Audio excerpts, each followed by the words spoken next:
When you think of a lineman, the immediate picture is a big, burly, lumberjack type of guy who isn't afraid to get dirty. Back in high school, that's exactly what Wapakoneta's Corey Crawford was, as he didn't lose a game in his last 2 years with the Redskins and was named the Conference Lineman of the Year on both sides of the ball.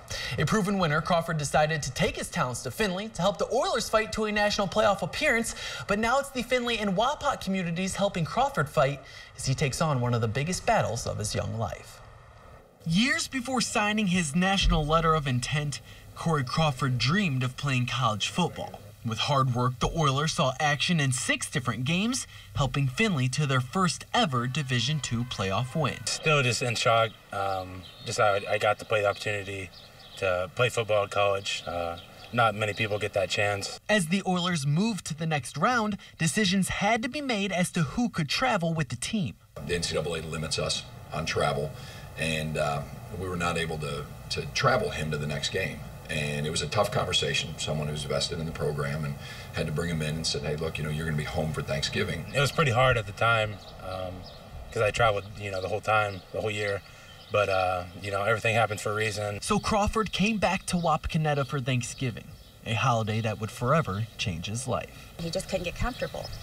And he just then started to say, my side really, really hurts.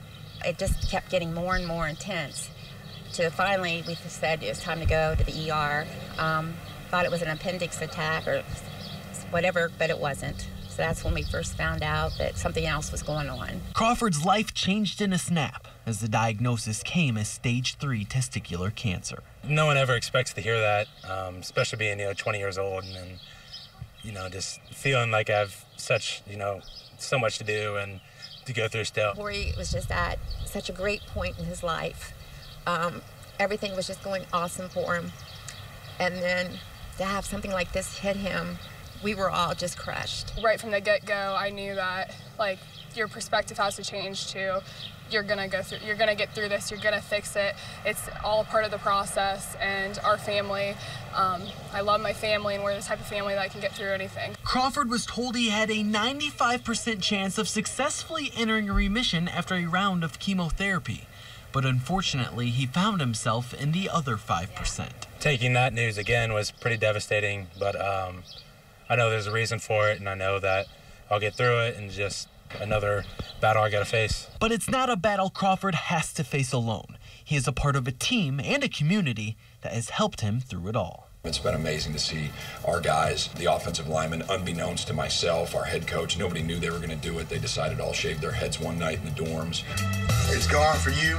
You fight, we fight. The outpour of love and just everyone having these fundraisers and, dropping things off at the house. We're lucky enough to be in a town like Wapak where you just get an outpour of love. It never ends, it seems like. People don't realize how much the small things matter, and it's been able to make this whole process so much easier going through it with, the town of Wapak and just along with the team and the coaches and just everyone around me. It's been a big help to me to get through this. Offensive linemen at times are like big teddy bears until you put them in a situation where they need to fight. And so the expectation of him in this situation is that he will fight, and he'll win. Because that's what he does. That's what he did in high school, and that's what he did here as a football player, and that's what he continues to do now. Taking punches and giving it back and just going back and forth because, some days there's going to be days where I'm feeling awful and I got to push through and just keep getting through it. But other days, feeling good and, telling cancer, you don't control me and I'm going to beat this.